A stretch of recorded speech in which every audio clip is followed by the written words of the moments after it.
Bom dia, menino, bom dia, menina. E aí, tudo bem? Olha que quando a campainha toca aqui é porque eu estou chegando em sua casa, porque olha da minha para a sua casa, com todo o prazer do mundo, de todo domingo estarmos aqui juntos e reunidos. E o leque? O leque dessa semana tem alguém super especial. E aí, quem será? Eu posso falar que vamos falar de religião, de educação e vamos falar de cliques que só a vida pode lhe dar. É isso mesmo. Eu estou falando de um profissional nesses três segmentos que é um show, é um espetáculo. E nós aqui do Café com Zé temos a obrigação de mostrar para você quem são as pessoas que fazem a nossa cidade e região ser quem é. Então vem pra cá, Bruno Pacheco. Bom dia, meu amigo. Como é que tá? Tá bem na paz? Tudo ótimo. Bom lhe ver demais, hein? Bonito como sempre. Todo de branco, né?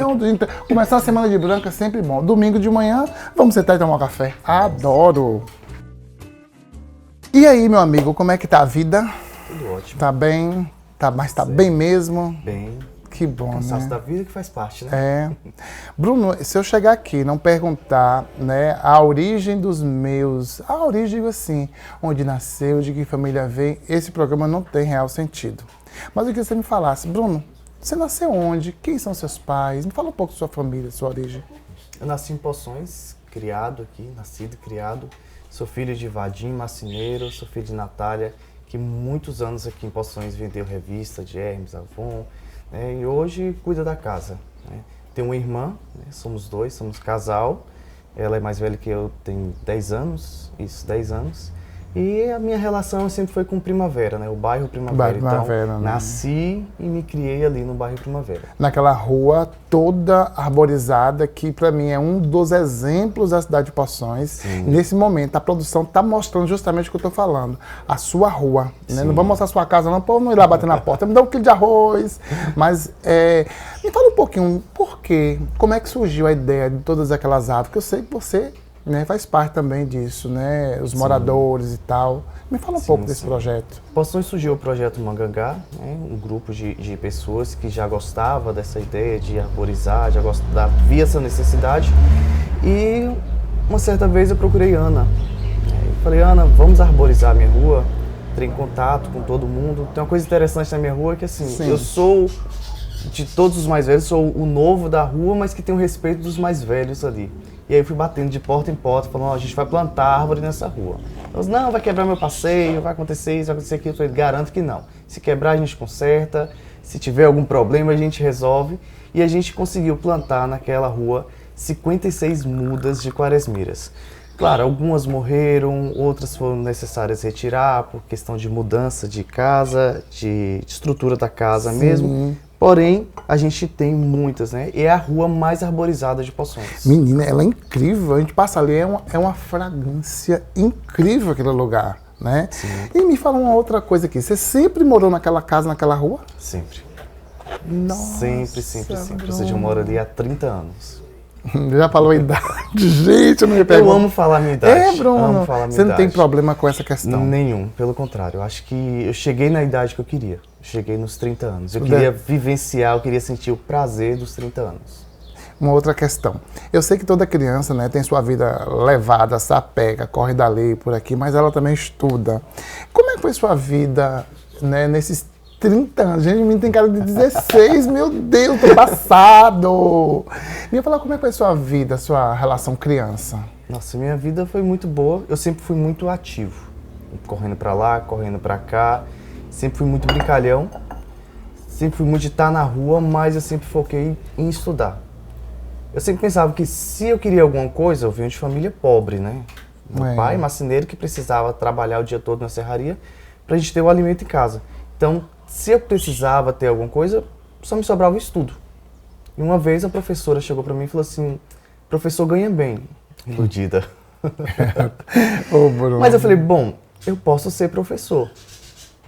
Isso eu tô falando de os meus 4, 5, 6 anos de idade. Você já tinha uma maturidade. Eu já tinha essa noção. Foi com essa idade que eu vi uma professora falando que professor ganhava bem. E aí eu falei, eu quero ser professor. Pronto. Além dessa questão de ter um trabalho, de ter uma profissão, mas por amar aquilo dali. No meu tempo de criança, eu estudei no Monteiro Lobato, ficava na feira, e eu esperava terminar a aula, esperava todo mundo ir embora.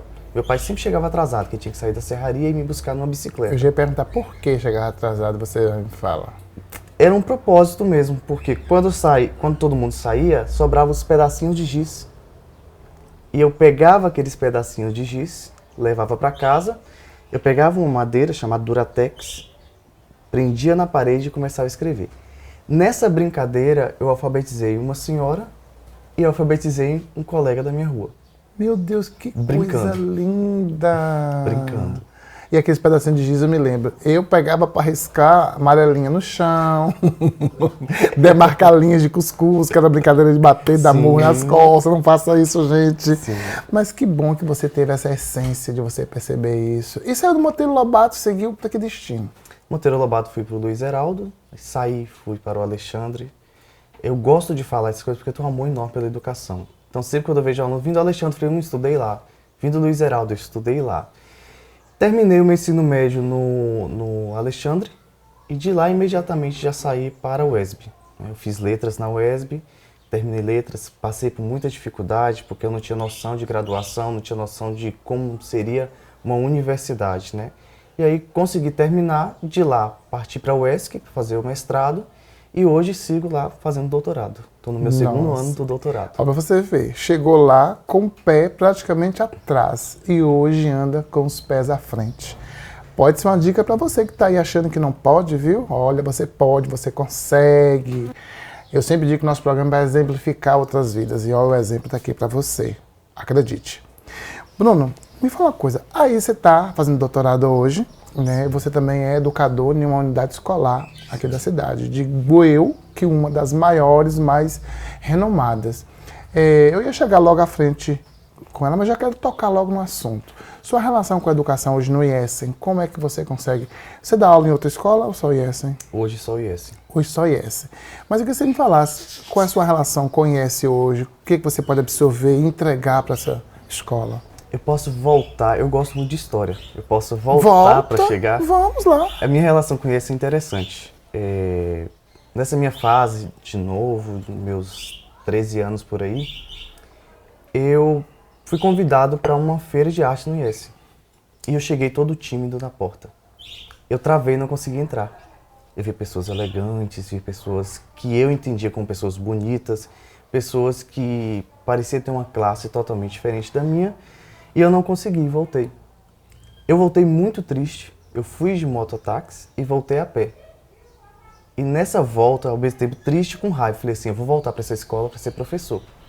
Os anos se passaram e eu nem imaginava.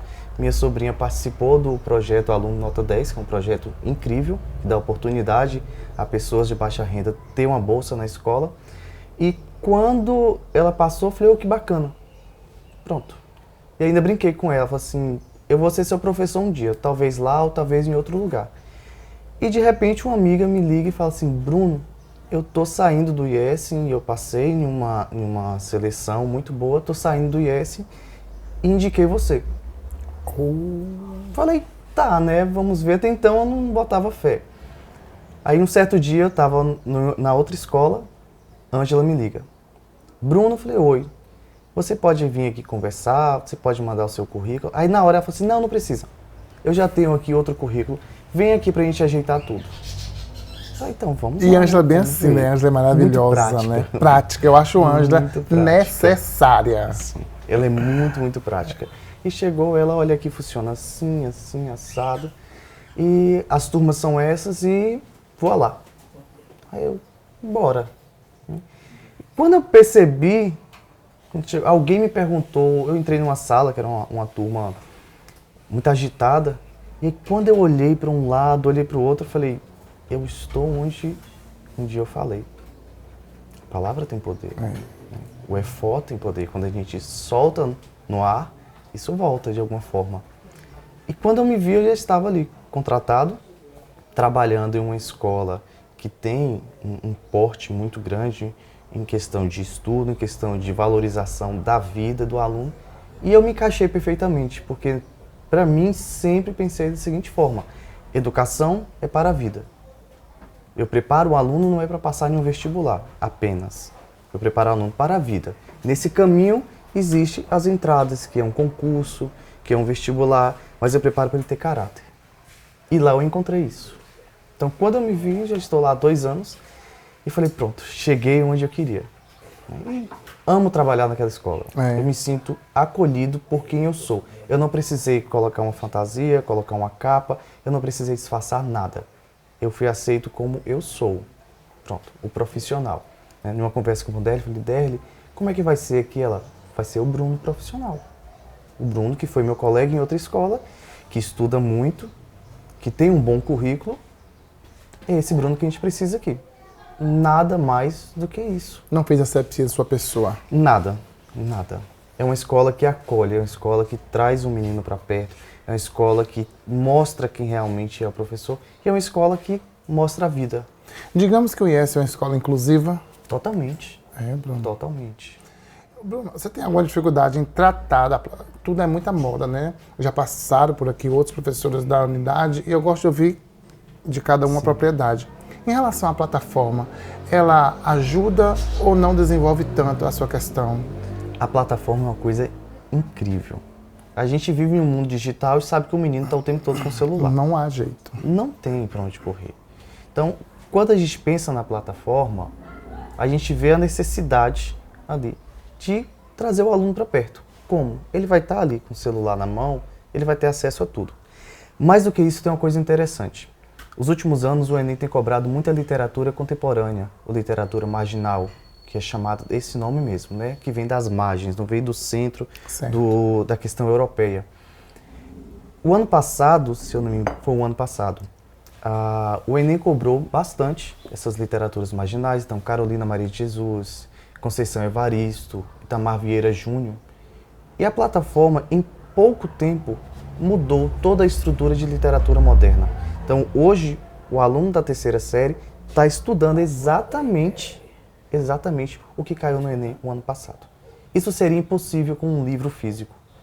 Um livro demora 4 anos para se atualizar. E aí eu te pergunto, o que pode acontecer em 4 anos?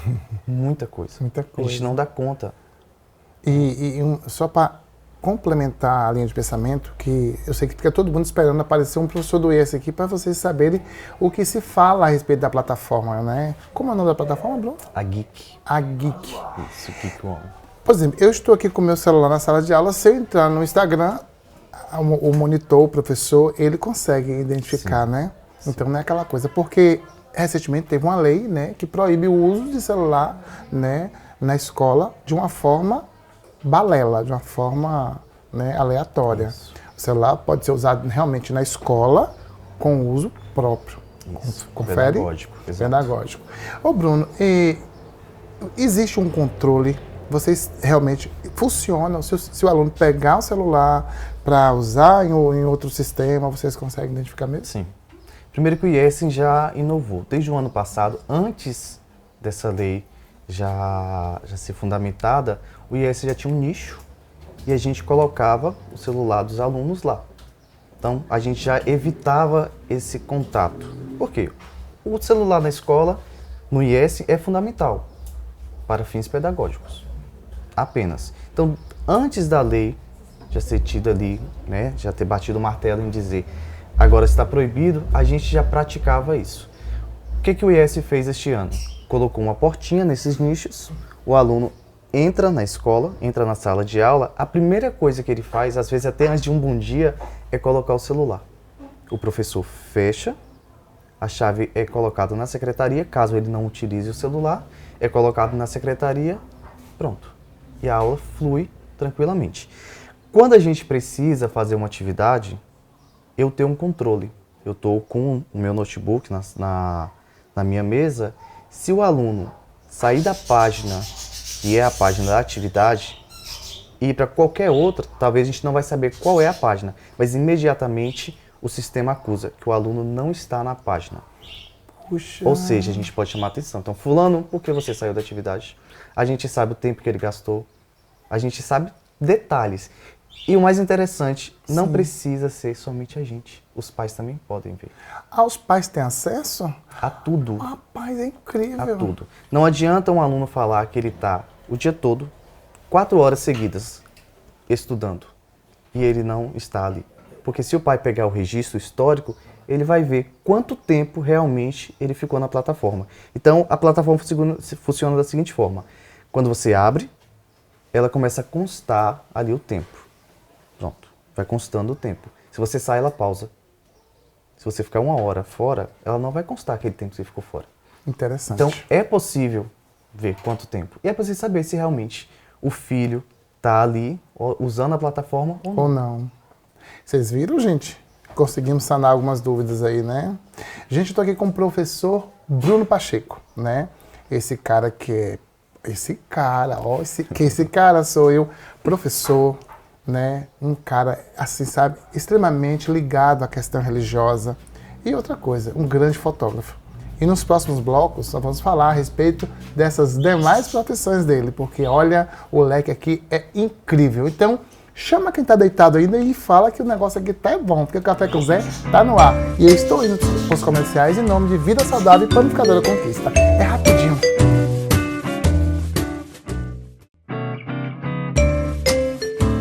Oi, gente, estamos de volta. Eu estou, degustando. Aliás, eu vou degustar, né, esse pãozinho maravilhoso da Padoca. Você sabe, né? Panificadora Conquista. Tô sabendo que tem um tal de pão de alho lá agora que tá um sucesso, tá? Fruta eu vou comer depois na sobremesa, viu? Meio-dia, né? Vida saudável, eu adoro. Bruno, antes de eu, claro, né? De eu tacar esse pão na boca, que esse pão tá gostoso, eu sei que também que você é um cara que gosta muito da questão religiosa, né? Você trata ela com uma qualidade intelectual incrível, respeitosa, né? E pessoas como você trouxe um cenário diferente, né? Você é candomblé? Isso. Candomblé. Candomblé. Né? E a gente sabe que existe um preconceito muito grande das pessoas que não entendem, que não respeitam. O nome disto é intolerância. Então, eu sempre digo, se você não gosta, faz mal não. Continue orando a sua oração. Mas se você é uma pessoa que tolera, né, respeite a religião dos demais. E vamos ter que falar, sim, de religião, porque o que é bom precisa ser dito. E feliz as pessoas que usam o religare, né, que é a nossa religião, para nos ligar a Deus, né, aos princípios do amor, da caridade, que eu sei que sua religião é muito ligada à questão da caridade também. Eu queria que você falasse qual é o seu papel, se você é algum membro, assim, em cartaz dentro. Eu não sei nem se o protocolo correto seria esse. Mas se você já é pai de santo, filho de santo, eu queria que você falasse um pouco da sua religião. Para mim e para quem está em casa também. Perfeito. Bom, eu fui iniciado em 2015, né? Fui iniciado na religião do candomblé. É uma religião afro-brasileira trazida pelos negros escravizados, ou seja, tem toda uma cultura por trás, Existe. tem todo um contexto, né? Não é simplesmente chegou aqui e apareceu essa religião. Fui iniciado em 2015, farei agora 10 anos de candomblé, de iniciado, né? Cumpri minhas obrigações, que são os votos, renovei os votos de 1 ano, de 3 e, recentemente, agora renovei os votos de 7 anos. No período de 7 anos, você tem 2 caminhos. Ou você se torna um mais velho, que é chamado de ebome, dentro da casa, dentro da religião, ou você se torna um sacerdócio. Uma coisa interessante na minha vida é que eu sempre tive caminhos para o sacerdócio, ou seja, não importava a religião, eu seria um sacerdote. Hoje, dentro da minha religião, eu sou um sacerdote. O nome que a gente usa é Babalorixá. Então, já conquistei a minha independência, como a gente chama, né? Já sou um mais velho dentro da religião e chamado também de sacerdote, né? De Babalorixá. Então hoje você estuda a fundo a sua religião. Sim, hoje eu estudo a fundo, hoje eu posso iniciar pessoas, hoje eu posso ter o meu espaço de culto, meu espaço de fé. Bruno, eu sempre quis saber, o banho de pipoca. Eu nunca tomei banho de pipoca. Eu queria saber se eu posso tomar banho de pipoca. Qual é a simbologia que tem esse banho de pipoca, que é algo que as pessoas, assim, sabem. Eu já vi pessoas, independente de qualquer religião, receber as pipocas nos eventos. Sim. Me fala sobre o banho de pipoca. A pipoca tem uma coisa interessante, a gente chama no candomblé de buburu, existem outros nomes também. A pipoca é algo interessante, que é uma transformação. Sim. É um milho e chegando a uma certa temperatura. Por que chegando a uma certa temperatura e não no óleo? Porque não é somente no óleo que ela estoura e se transforma, né? A gente faz essa pipoca de uma forma diferente. É um contexto totalmente diferente. Mas a ideia da pipoca é fazer uma limpeza no seu corpo. Essa pipoca, esse buburu, pertence a um deus chamado Abaluayê, é um deus da cura, e com essa pipoca, com esse buburu que é passado no seu corpo, a ideia, a proposta ali é tirar essa energia negativa, trazer para você um momento de alívio, de cura, alguma coisa do tipo, tanto física quanto espiritual. Então, o banho de pipoca é essencial. Em vários lugares, chega em Salvador, por exemplo, tem várias pessoas com balaios e mais balaios passando pipoca no corpo das pessoas, como uma forma de limpeza, de purificação, que é o que se resume o candomblé o tempo todo. Ele utiliza do que tem na natureza, ou seja, de uma planta, de uma erva, de uma folha, para fazer o quê? Fazer essa cura, esse processo espiritual nas pessoas, a purificação, uma limpeza. Banho de erva ou de pipoca? Ou isso é relativo? Porque as pessoas, minha mãe mesmo, ela gosta muito de tomar banho de ervas, entendeu? Tanto é que no meu quintal você pode ver que tem muito verde. Qual é? Existe um que é mais poderoso, outro que é menos poderoso? Não tem. Não tem, né? Não tem. Cada um é seu lado específico, né? Específico para isso, para aquilo. A gente tem os banhos, que são os banhos mais cheirosos, que a gente chama de amaci, que são folhas mais cheirosas mesmo, que você sente ali o aroma de um manjericão, de uma arruda, de um salsão. E tem os outros banhos, que são banhos específicos, né, que a gente chama de abô, que aí são banhos preparados. E não é assim, pegou uma folha lá e fez um banho. Não essa folha é cantada, essa folha é encantada, é pedido licença para tirar essa folha, porque você está sacrificando aquela folhinha. Ou seja, quando você tira dali, você precisa pedir licença. E há um protocolo a ser feito, né, por trás disso tudo, porque está na natureza, você pede licença à natureza para poder fazer algo para limpar seu corpo. É como se fosse um chá. Um chá de erva doce, um chá de capim-santo. Enfim, você vai tomar com algum fim. O fim é de melhorar algo.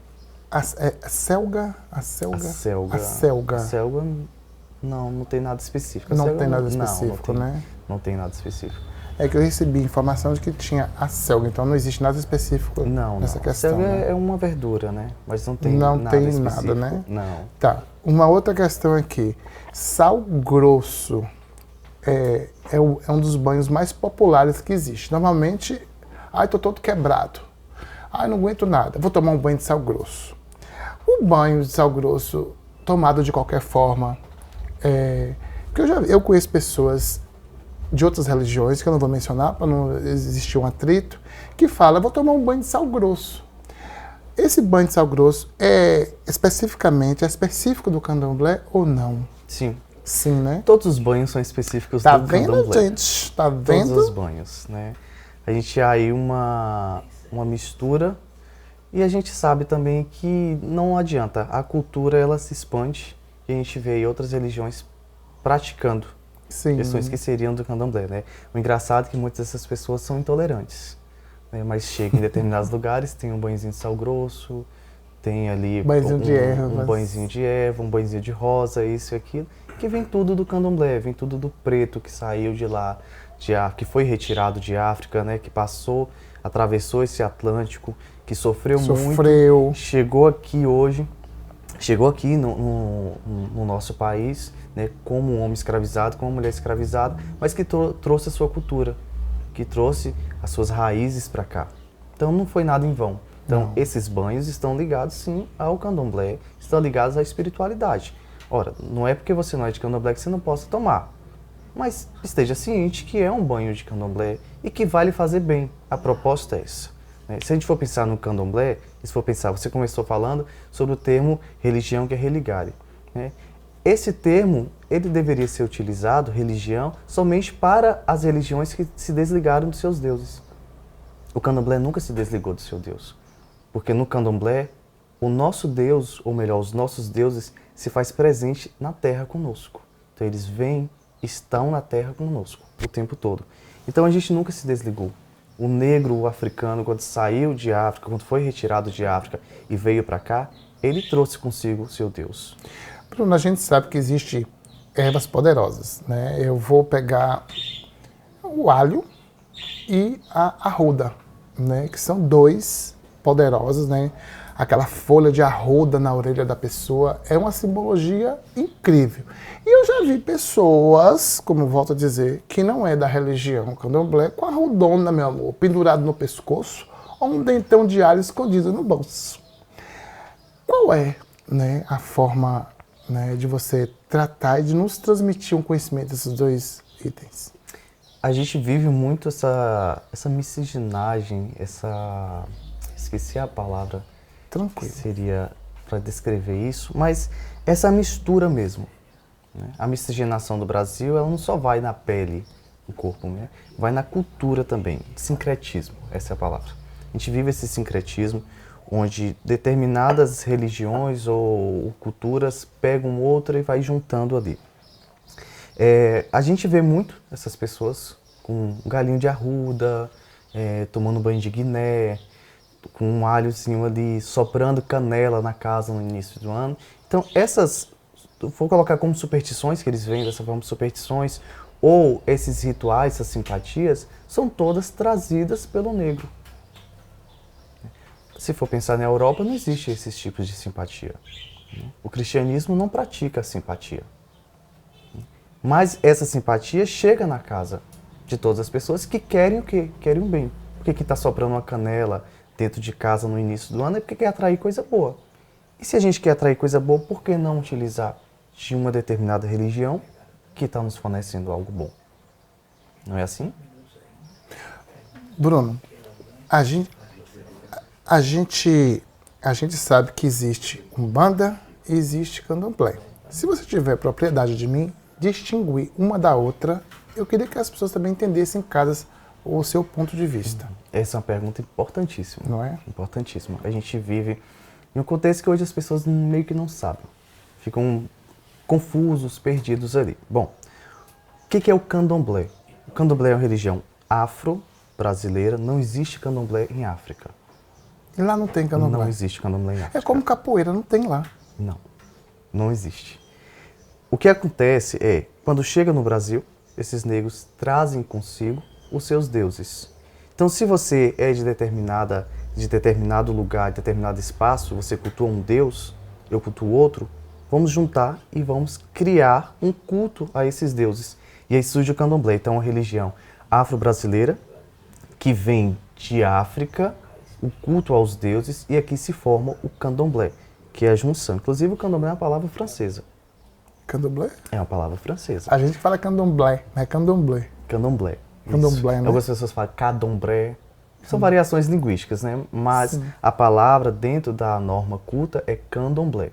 Então é uma religião afro-brasileira e aqui tem várias vertentes, como o candomblé de Queto, que eu fui iniciado, o candomblé de Angola, o candomblé Fon, o candomblé Ijexá, o candomblé Jeje e por aí vai.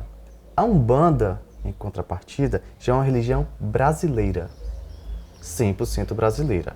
A Umbanda vai se valer do culto trazido pelo africano, da Igreja Católica e do Espiritismo.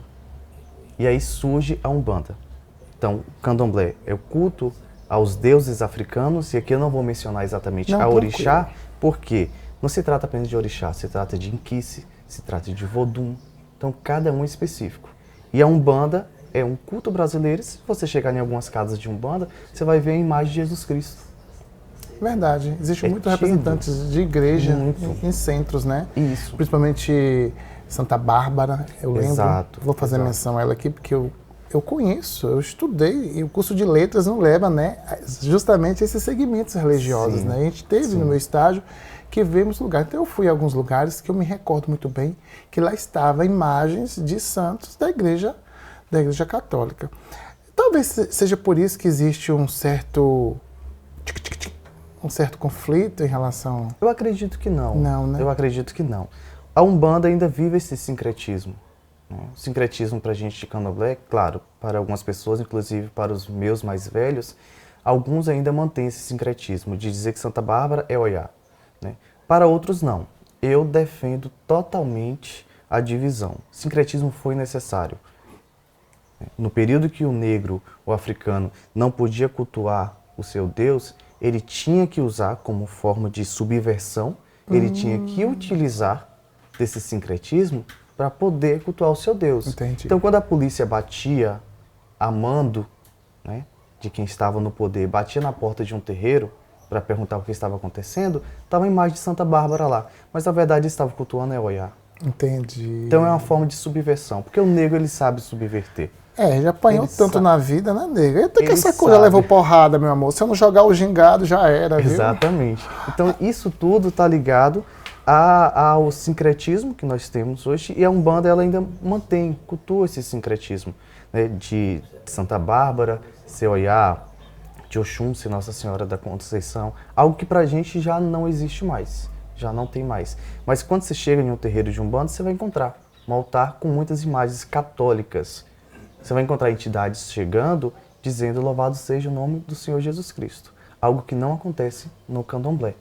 Um Deus quando chega na Terra, um Deus quando manifesta em um corpo, né, em um omorixá, ele não cultua, ele não fala o nome de outro Deus. Interessante. Bruno, nós vamos aos comerciais, mas já quero deixar aqui para você uma deixa para o próximo bloco. Lá. Vou falar da fotografia, viu? Mas eu quero levar para o outro bloco a ideia da matança nessas religiões. Qual é o seu ponto de vista? Se é legal, se não é legal? Porque a gente mata para comer e tem gente que mata para ofertar. Então nós vamos bater um papinho no próximo bloco, que as pessoas já estão em casa curiosas para saber sobre isso. E claro, né, sobre os cliques da vida, porque nós estamos diante de um grande fotógrafo, tá bom, gente? É assim, é um homem de um tripé incrível, tá bom? Cheguei a gaguejar, mas vou gaguejar não, vou comer pão agora, tá? Rapidinho, vida saudável e Panificadora Conquista, aqui no Café do Zé.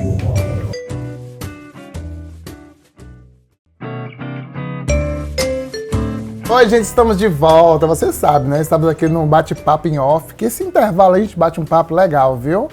E deixa eu falar com vocês. Você sabia que comprar gás é mais barato se você for cliente, meu amor? Cliente da Global? Pois muito bem. Então, vamos fazer o seguinte, se você quiser comprar o gás mais barato, já sabe, tem um número na tela, ó, liga e peça mais informações. Porque, meu amor, quando você é Global, sua vida é outra coisa, tá? Vem ser Global. Aliás, eu sei que você é, mas avisa quem não é.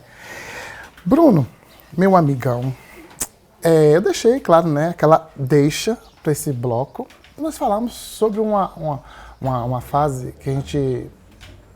Uma etapa da religião que as pessoas questionam muito a respeito da matança. Que tem as pessoas que defendem, tem as pessoas que apoiam, existem os veganos que defendem a sua categoria e os que não são veganos que defendem a sua também, né? E o mundo é assim, o mundo é dessas divergências. No candomblé, né, como é que funciona a questão da matança para fazer as oferendas? Tá. Primeira pergunta, você compra algum bicho vivo para comer? Não. Não, né? Não.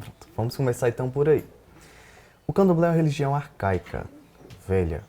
O culto aos deuses africanos é muito antigo. Data aí de 5.000 anos ou mais. Ou mais. Estamos falando de uma religião arcaica que mantém a sua tradição. Claro, algumas coisas precisaram se adaptar, a gente usa o liquidificador, a gente usa uma batedeira quando necessário, mas muita coisa permanece antiga, arcaica. Se a gente for buscar na história, várias religiões sempre praticaram sacrifício. O cristianismo. Se a gente for para o Velho Testamento, há sacrifícios. Eu lembro do carneiro, né? Tem uma passagem do carneiro. O carneiro, que seria um filho, e de repente aparece esse carneiro. Mais do que isso, a gente pega a história ali de Davi, de Salomão. Salomão matou mais de 1.000 cabeças de boi, oferecendo a Deus, e esse sangue descia em um tacho, era queimado e subia às narinas de Deus. Então toda religião sempre se valeu do sacrifício para obter algo, isso é fato. Algumas inovaram, né, deixaram de seguir, mas o candomblé permanece. Como funciona a matança? O animal que chega ali é consagrado, é santificado, ele é limpo, ele é lavado. Ele é oferecido a um determinado Deus, ele é oferecido a uma determinada entidade. Mas e o depois? O depois é para a panela.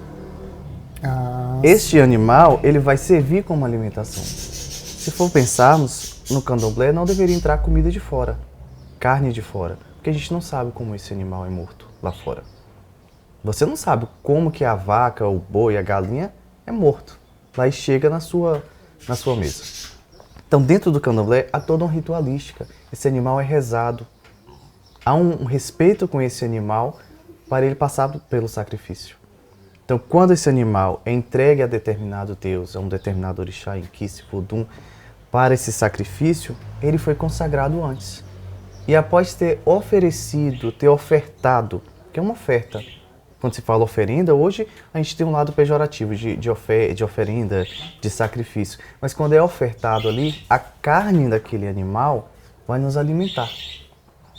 O couro daquele animal vai para o atabaque, que é um instrumento importantíssimo que chama os deuses na terra. Ou seja, tudo que acontece, toda parte do animal fica dentro do terreiro, é alimentado no terreiro. Ou seja, quando chega uma família lá, que geralmente os terreiros ficavam, né, longe da cidade, essas famílias ficavam dias e mais dias. As galinhas serviam para alimentar essas pessoas.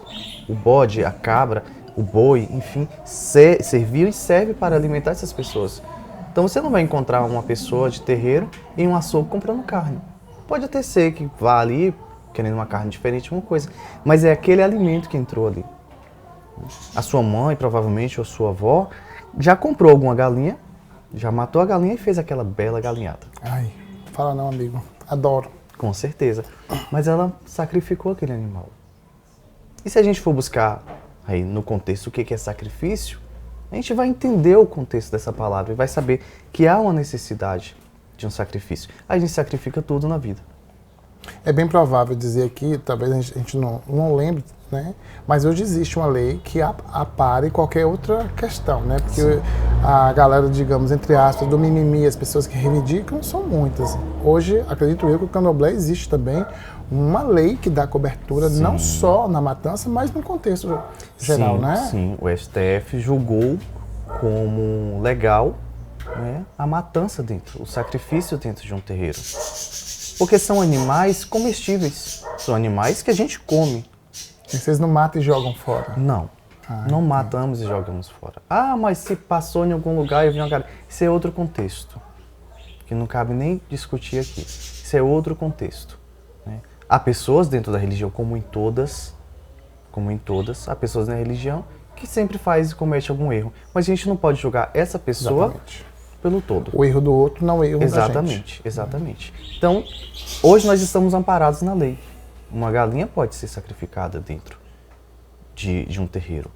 Mas eu te garanto que a forma como uma galinha é morta dentro de um terreiro é diferente da forma como uma galinha é morta dentro de uma granja, abatida. Primeiro que a gente nem usa esse termo abater, nem esse termo morto, morrer.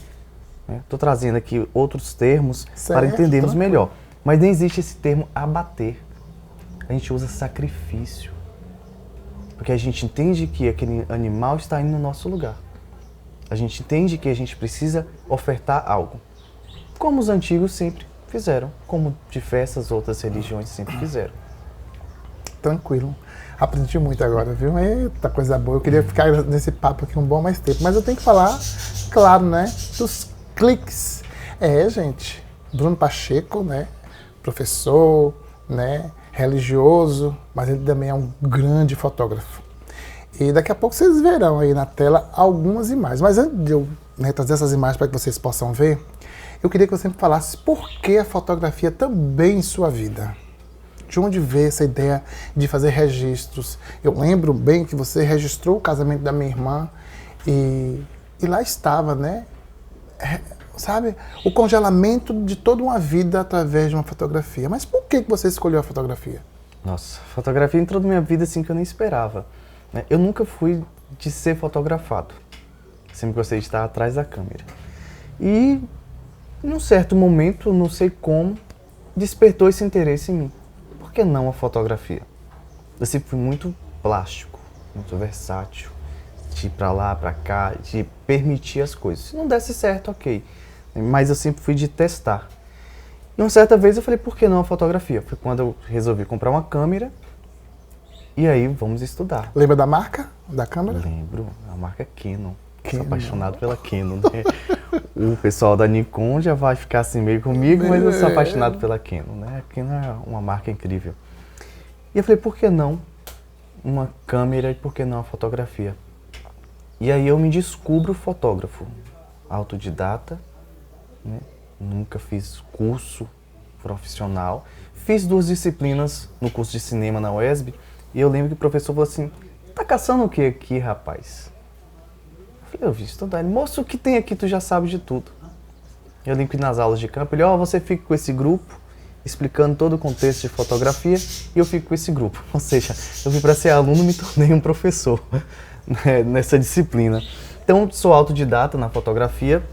Em 2016, por aí, a fotografia entra na minha vida e eu começo a buscar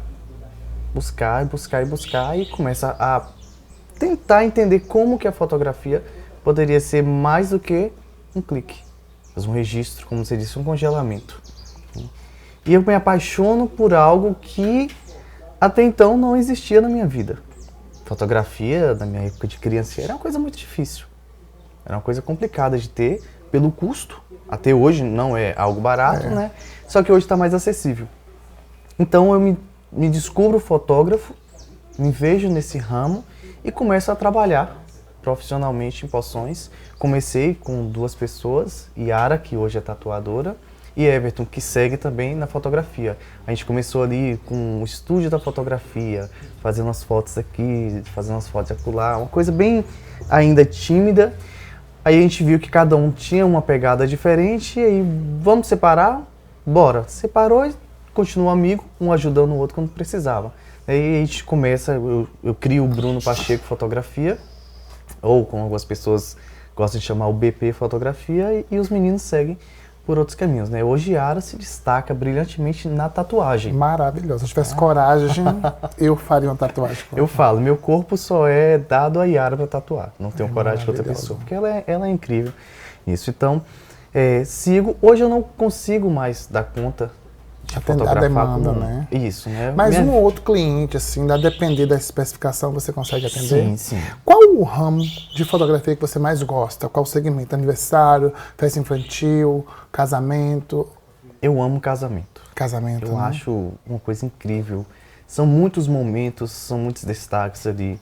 Aniversário também, principalmente aniversário de criança, eu gosto bastante, porque são momentos que as coisas acontecem. Eu gosto de trabalhar com ensaio, mas o ensaio é muito fechado. Então eu falo, Zezinho, coloca a mão aqui, vira ali. Não, seu olho não tá legal, sua boca não tá legal. No casamento, as coisas acontecem.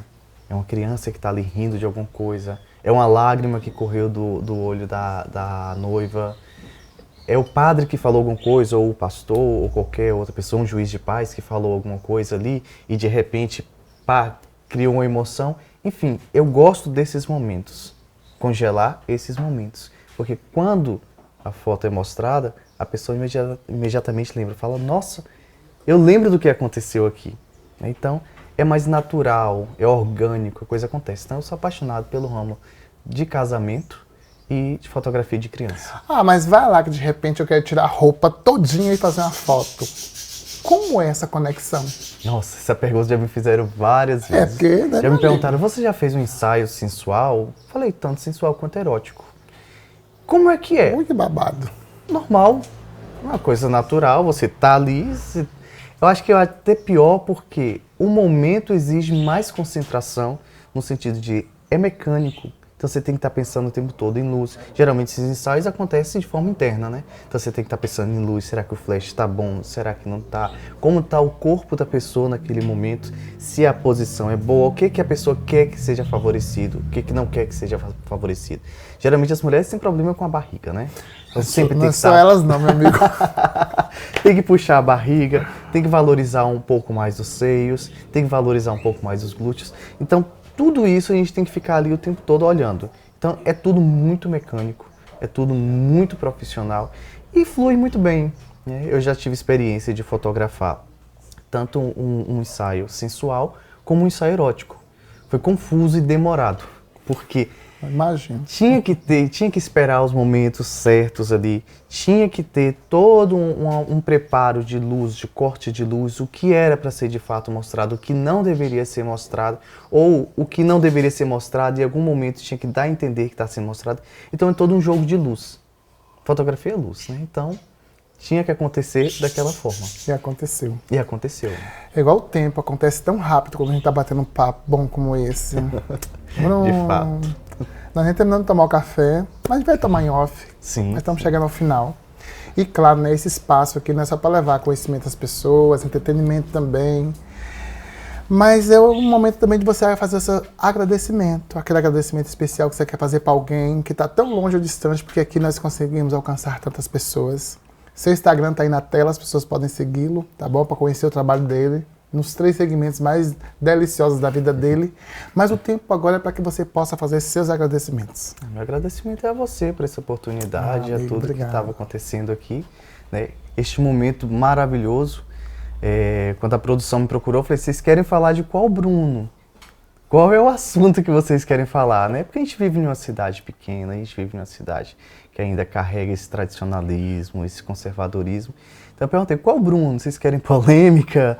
Vocês querem uma coisa mais saudável, uma coisa mais tranquila? Mas o que eu achei interessante de tudo isso é ver como que a Global permite as coisas. Então veja que a gente tratou de 3 assuntos totalmente diferentes, né, de forma muito natural, de forma muito tranquila. Então, meu agradecimento a essa equipe maravilhosa, a você, né, obrigado, que abriu seu espaço aqui neste domingo para a gente conversar, domingo de descansar, né, de estar lá, mas olha onde nós estamos, né, batendo esse papo maravilhoso. Então, eu estendo a você esse agradecimento. Muito obrigado, viu? Muito obrigado.